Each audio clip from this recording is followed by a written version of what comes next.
Let's begin what is the first of what we think will be a number of daily briefings on how small businesses can deal with the issues of coronavirus. I'm Rob Fowler, the CEO of the Small Business Association of Michigan, and this is my partner, Brian Calley, who's our president. Our intention here is to bring to you the latest information that we have as we get it.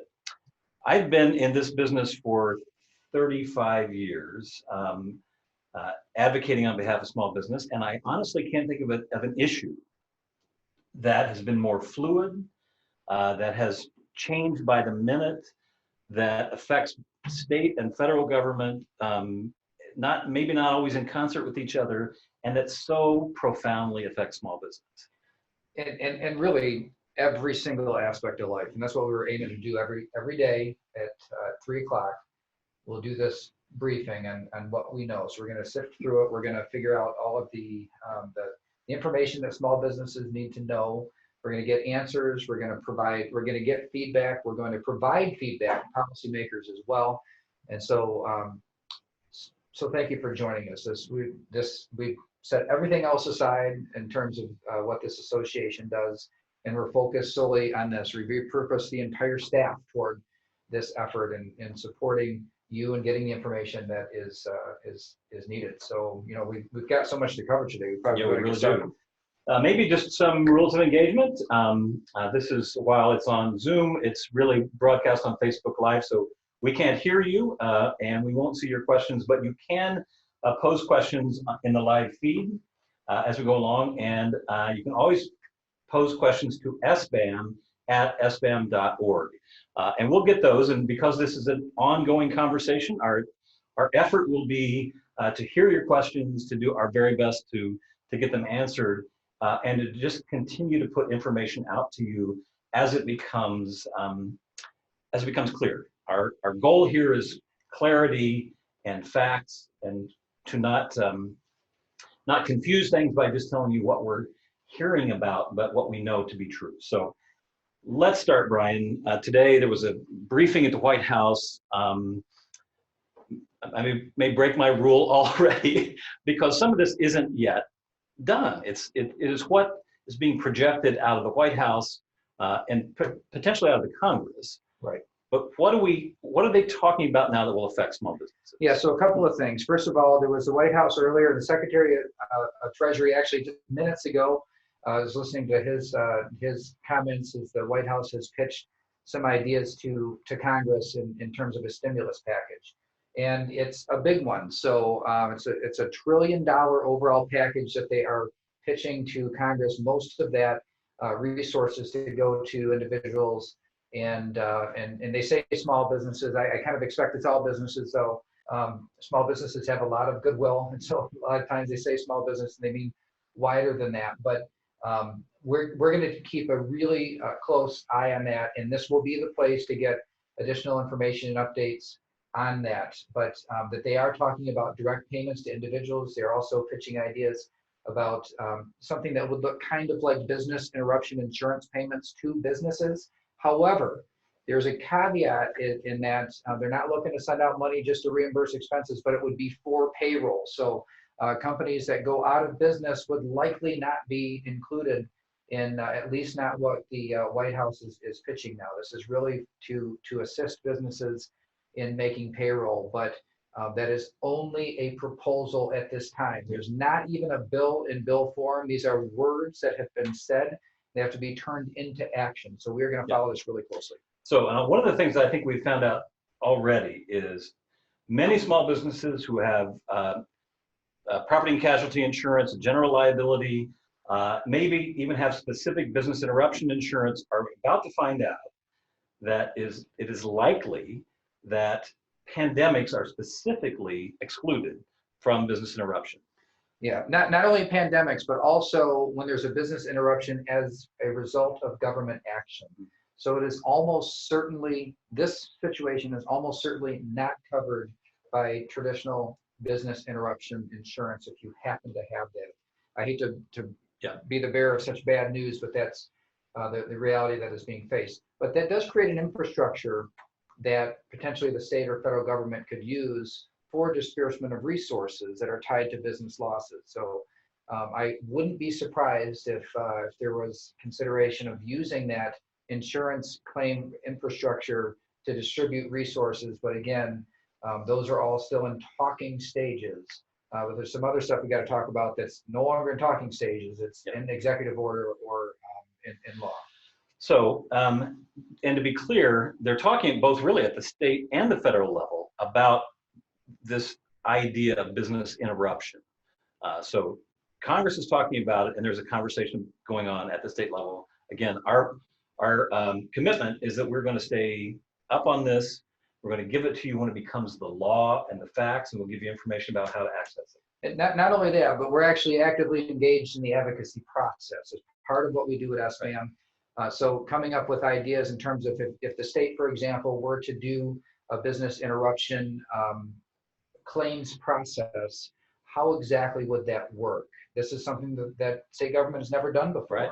So we have to do a lot of legwork and then present with them to them a plan. And even yet this afternoon, I think that we'll be in a position to make a proposal for local state policymakers to consider.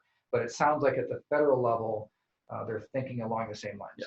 So let's stay at the federal level for just a moment. The Small Business Administration has been given some new authorities, and there's a process in place. You've been actually helping the SBA and SBDC make Michigan eligible. Talk a little bit about that and what we know and what we don't know yet. So the president in the Oval Office last week said that he wanted to make working capital loans available for disaster response to small businesses. And there's a whole process of things that have to happen in order for businesses in Michigan to qualify for it.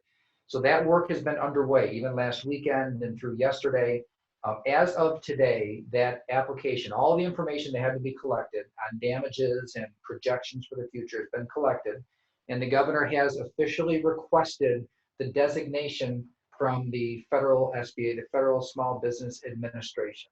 And so we have been told and assured that it will be a very, very quick turnaround for that to be approved. Once it is approved, we will, on every single channel that we have, send out information about how one would apply for those resources. So it's getting really close. The work has been happening over the last week, and hopefully in hours, not days, we'll have that designation back, and then we'll be educating our members on how they can apply for that money. But I want to make clear, though, these aren't grants. These are loans. They're low interest loans. In some cases, maybe no interest loans, but they are loans. Yeah. So your expectation is it will be an online application directly to the SBA, not if you've ever experienced an SBA loan before, it was a guarantee by the SBA, but really lent by your bank. This is a different animal. This is different. So if you've ever had an SBA loan before, usually you get that through your bank, and it's a guarantee, and it's a whole process, and it takes weeks or sometimes a month or something. But in this case, we have been told that it will be a direct and mostly or maybe completely online process with a much quicker turnaround than you would normally see in SBA in the SBA processing. All right, let's stay on the federal level again. There is a package of legislation. It is called the Families First Coronavirus Support Act, passed by the House last Friday. It will have to be passed by the Senate. They'll have to work out the differences. It'll have to be signed by the president, so it is not yet the law. Right. And I know a lot of people are really focusing on what the House draft or what the House version of it said. Talk a little about that, what we're seeing, and then what we're advocating for. So it's paid sick leave requirements and also an expansion of the Family Medical Leave Act are included in this other bill. And it's a behemoth bill. It includes a whole bunch of other things, healthcare response and testing and those sorts of things. But it also included these two mandates on small businesses. In fact, it was kind of odd. It says for businesses under 500 employees. Right. So it actually exempted big businesses, which there are a lot of people kind of puzzled or bewildered for why that would be the case. We do know that the House passed it very, very quickly. The Senate has taken a much closer look at these exact provisions. And we have received some positive indications that they're making changes. We just don't know exactly what changes yet. What we are hoping for is that the 50 employee exemption that exists in the current Family Medical Leave Act will be explicitly included in this expanded Family Medical Leave Act. So that's one of the things that we are advocating for, and we're hoping to see in this as it passes the Senate. Probably this week something is going to pass. So I would encourage you to again tune into this briefing, because when it does, when more details become available, we will have them here. But I just want to make sure that you understand that what passed the House, what you saw in the news, even though many are talking about it like it's already the law, it is not the law yet. And so there's still time to impact it, and we're diligently working on behalf of you for that. And part of the House bill, or maybe the presumption of the House bill, is that there is going to be some reimbursement to businesses for paying their employees the family leave, the extended family leave. And I don't think we're clear on that, but yeah, that's in the rumor mill. So I think, again, our real message is none of it's law yet. And while you're hearing it, we'll make certain that when it becomes law, you will hear it with clarity and as much detail as we can give you. Yeah, so maybe we should say that it appears as though everybody's intention is to make the changes temporary and expiring at the end of the year. Although there's again some questions about how it passed the House, but I think that at this point the goal is to make it temporary and then also to have some sort of reimbursement mechanism. But what we're concerned about is, even if it's a refundable tax credit on your quarterly taxes, which would be probably the fastest way the federal government can get it to you. If you don't have cash, if your cash flow is zero, you getting a refundable tax credit in June. your quarter, next June, is not really going to help you. So the fact there's a new thing, a reimbursement mechanism for these types of expenses, is not something that's currently in the Family Medical Leave Act, and yet it still is reason for concern for our members who are really trying to survive right now, and the idea of a 3-month reimbursement process just doesn't work. And I think there's also talk about a further stimulus package that would, if passed, would affect businesses, whether it's payroll tax relief or whatever. Again, none of that's law. Stay tuned, and through this daily briefing, we'll bring it to you as it comes. Let's focus now on the state level. So a couple of executive orders kind of bang, bang, bang out of the governor's office. One that required closures of businesses. Talk a little bit about that and what is the scope of it. And then it was coupled with some unemployment insurance relief. And what should our members expect from that? So the closure of businesses is the one that got a lot of attention ahead of time over the weekend, because Ohio and Illinois talked about the closure of bars and restaurants. But really, the actions that they took and the actions that our state took were much more broad than that. They're public places where people come to gather. And it includes like coffee shops and restaurants and bars, but also like workout facilities. And we put on our website, and this would be probably a good time to encourage you to check out our website.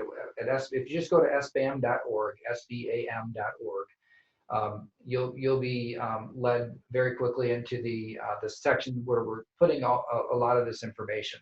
The mandated closures are there's something that just very, very swiftly had an impact of people being literally sent home, and also of the businesses themselves being faced with literally survival questions like on day one. I think a lot of businesses wondered, how is it going to take a month of this and what's going to happen? But when you're required to close, then it changes the math on that. At the same time, though, the governor put out an executive order making changes to the unemployment system. And the unemployment system, there's new things that you can be considered unemployed for. So, if you're actually sick, now not the business owner. If you're the business owner watching, unemployment insurance does not cover you. But for employees that are making claims, that if you're sick, if you're quarantined, if you're self-isolated because having known exposure, or you're caring for a person who is who has tested positive. Those things, whether it's you're out for a leave of absence or unemployed, lost your job because of those things, you can file for unemployment. But there was something that was actually quite considerate that that the governor included in this executive order. And actually, to be clear, because you asked her to. Yeah, well, and in SBAM and several other business organizations, we were all singing from the same chorus book on this one. But yeah, we straight away, when we saw this as a possibility of happening last week, we started asking for them to make a distinction. If you're going to require businesses to close, then the employees that are laid off because of it, those unemployment expenses should not be charged back to the experience rating of the business itself. And that was included in the order. So, but here's the caveat to that. There are some businesses you may have closed, you weren't in the order, but you still had to close. Those still count the regular way that anybody else, any that it would have counted a year ago or a month ago. Even if you have layoffs as a result of less business, but you're not in the executive order, right? Then that will come back on you as an unemployment insurance against your company. Yeah, so your rates, if you're covered on the order, if the order says you have to close down, then when your employees file for unemployment, that will not be charged back against your rates. If you closed down or laid off people but weren't in the order, then as of how things are right now, at least, that would still count against your experience ratings and your rates in the future. So that's work yet to be done. We'll advocate differently on this, but as things stand today, that's the scenario. So the order was more than bars and restaurants. You've already said that. How would someone find out if they are affected by the order or not? Yeah, I would encourage you to go to our website and look at the order itself. It's only about 3.5 pages long. And one of the problems is a lot of businesses don't fit neatly into one classification. So we've been doing a lot of work in creating some FAQs that we're going to be adding to regularly on our website. But just as an example, a spa has to close, a salon doesn't, right? So haircuts and hairstyling is still allowed, but like massages are not allowed. So some places do both. And in a case like that, it's part of your business can stay open and part of it can't be open. But if you close the whole thing down under this order, technically, if you lay off a barber, those expenses get charged against your unemployment experience. But if the person who does the massages, who is mandated to be to essentially be laid off, would not be.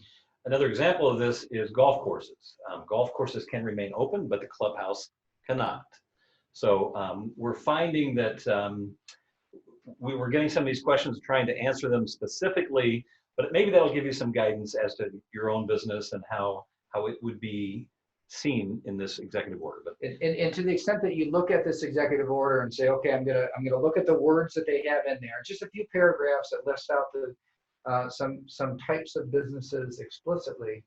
To the extent that you don't fit in those boxes, or you straddle two different things, and you need a little help or guidance, I'd encourage you to email the scenario to sbam@sbam.org, and we'll try and get the answer. So we've got open lines of communication with the state departments and the officials that did the work on the executive orders, and we'll do our best to get an answer for that.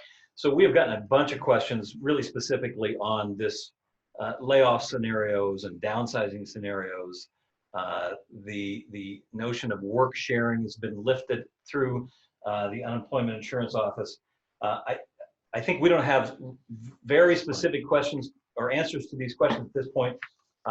Our commitment is really to try to get somebody into this daily briefing who can answer more of these specific questions. And we'll take some of the questions we've already gotten from our members and pose them and see if we can get some of those answered. Yeah. So on the work sharing one, there is a part of that in the governor's executive order, but we're still trying to really decipher what it means as in a practical way to our members. The implication is that if you actually cut someone's hours but don't lay them off completely, that they would be eligible for some unemployment insurance relief. That wouldn't be the way we're accustomed to seeing unemployment insurance. So again, we'll get you more on that, but that's something that is sort of out there right now. There was another executive order, and it has to do with price gouging. And I think this is cautionary for small businesses. We all know about supply and demand, and when demand is high, and supply is low, that's a time prices are affected. I think it's important to understand what this price gouging guidance is, and what do we know so far? So for those of you who sell things, the wording of it doesn't appear to apply to services, just goods. For those of you who sell things, you have to know what you were selling it for on March 9th. So it's like a magic date in this order. What were you selling it for on March 9th?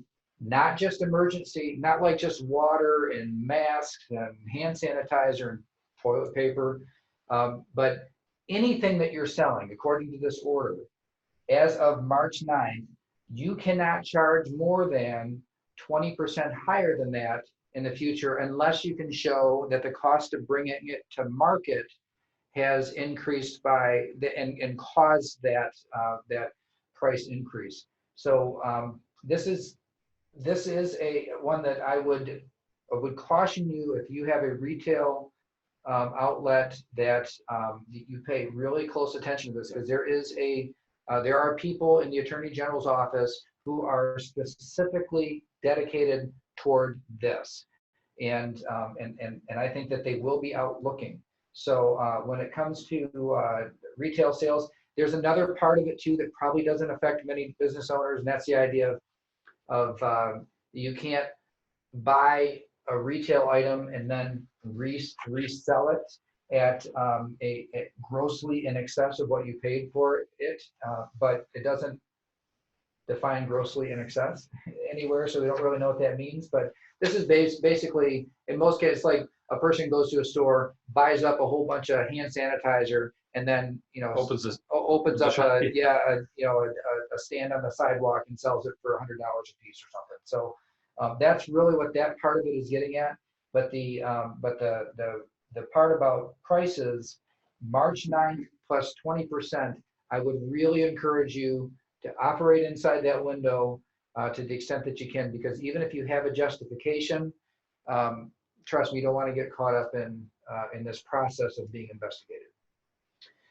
So that's sort of what we know that's going on at the state and federal. Anything else that we haven't talked about state and federal policy-wise? Yeah, actually, let's talk a little bit about the gatherings, like large gatherings. The governor mentioned in the very first kind of round of executive orders said gatherings over 250 people are banned. And so there are a lot of churches, for example, that didn't hold services on Sunday because of that. And it's meant to be for concerts and that sort of thing. But then there's also but there was an adjustment to that executive order that just came out yesterday, and that limited it down to the CDC guidance of 50. So gatherings of 50 people or more, and so it says all assemblages of more than 50 in a single indoor shared space, and all events of more than 50 people, so even outdoor, are prohibited in the statute. So there are some exceptions to that. Doesn't apply to healthcare facilities or workplaces or portions thereof not open to the public. So even though we only have here at SBAM now, we've gone to a shared, kind of an off and on, some people working from home, some people in the office. We probably don't have more than 8 or 10 people. But on this floor, normally there could be 50 people at any given time. That does not fall under this under this order. So it's for shared spaces. So if you have an auditorium, a cafeteria, that sort of thing, that's what's being prohibited here. Having more than 50 people that work at your company is not what it's talking about. It's when all 50 people are gathered in a single room. That's the part that's prohibited. All right, good, thank you. A couple of other things that we're sort of, we're in the process of just trying to understand implications across the board, not just state and federal policy. So here's a question that has come up. If you have a 401k program, is this an experience that could allow someone to take a loan from their 401k. And part of what we hear is some 401ks would say if there is a national national disaster, then you could take a loan from your 401k or a distribution from your 401k without penalty. Without penalty. What actually happened in Washington was the executive order proclaimed a national emergency, which is not a national disaster. So we believe at this point that it is not an event that would trigger the ability to take a distribution from your 401k. So employees may be asking this. So technically by the law, it is not a triggering event. Your plan may read differently, so look at your plan documents. But I think we're going to try to continue to stay on top of this.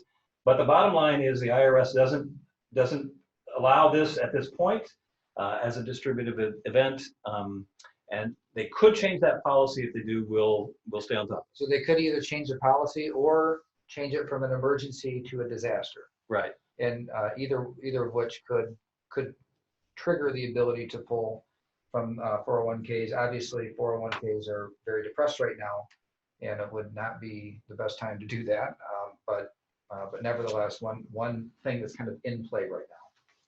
Let me give you one final thing that we know and we're going to have to continue to track down. And then I'm going to ask Sarah Miller to read off a couple of questions. We may or may not know the answers to them, but our commitment is, again, to finding answers and bringing them back to this forum and to put them on our website. The question is banking and what are banks doing? I have reached out to my friend at the Bankers Association, Rand Painter, who's their CEO, and hope to get more information about this specifically, but we know a couple things. Many banks have closed their lobbies, and while that means, walk-in traffic and that sort of thing, it may very well affect a number of small businesses who make daily deposits or regular deposits at their bank. It doesn't mean the banks are closed. It simply means their lobbies are closed. We're going to have to figure out ways to adjust. We're beginning to hear some stories of banks either pulling in their lines of credit. This is what happened in 2008. So we'll stay on top of what's happening in banking. But let me give you one specific example. It's Huntington Bank. I have it in writing from Huntington Bank, so I don't know that this is statewide policy, but here's what they have said. Huntington will offer a one-time pass on a payment due, principal, interest, and no fees charged if you have concern due to coronavirus impact. No proof of hardship is required. If our banks begin to do that sort of thing, I think that will really be helpful. If they begin to pull lines of credit, that will really not be helpful. And so we're going to really press into this issue of what are the bank's reactions right now, and continue to sort of bring you information about banking. All right, our commitment is to try to do this in 30 minutes a day, so we were not going on and on. But let me just ask Sarah if she could ask a couple of questions that have been submitted as we've been talking. By the way, we had about 175 people participate in this today, and I would say encourage any business owner you want, to participate. Our job is to be the most, or our goal is to be the most up-to-date information you're going to be able to get. And as Brian said earlier, we literally have repurposed our entire organization to tracking down information, monitoring the sites and the sources, and to bring those to this 3 o'clock briefing. So Sarah, could you ask us or let us know what some of those online asking? Yes, so we did have a few questions come in. One question was, do we have any indication when the Senate will take up that vote? We don't know for sure, but very soon. I would be very, very surprised if it wasn't this week.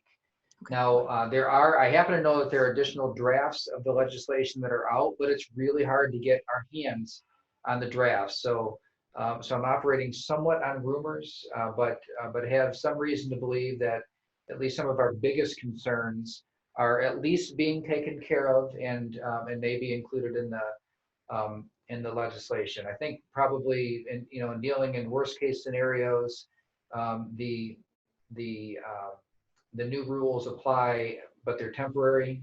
I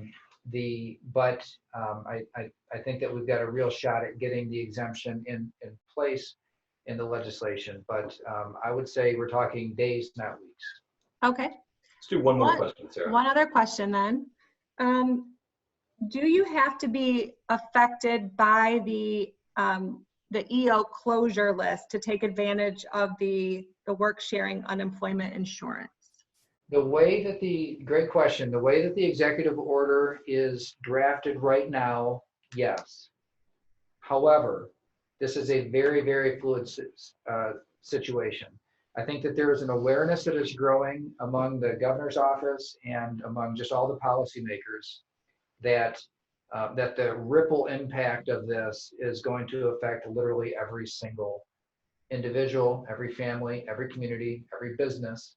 And just whether you're in or out of this executive order, you're going to face some of the same types of hardships. So, so at the moment, the way it's drafted, you have to be one of those who are affected by the closure to count toward that. I wouldn't be surprised if that changed, and we are working on that. So let me just, it's 3:32, and we're going to try to hold this to a 30-minute briefing each day. I want to thank you for tuning in. Again, you're welcome to invite other business owners if they're thirsty for information to tune in every day, 3 o'clock. Our commitment is to bring you the most up-to-date information we can. Thank you for watching. Be safe. Wash your hands. Don't touch your face. Thanks. Good luck.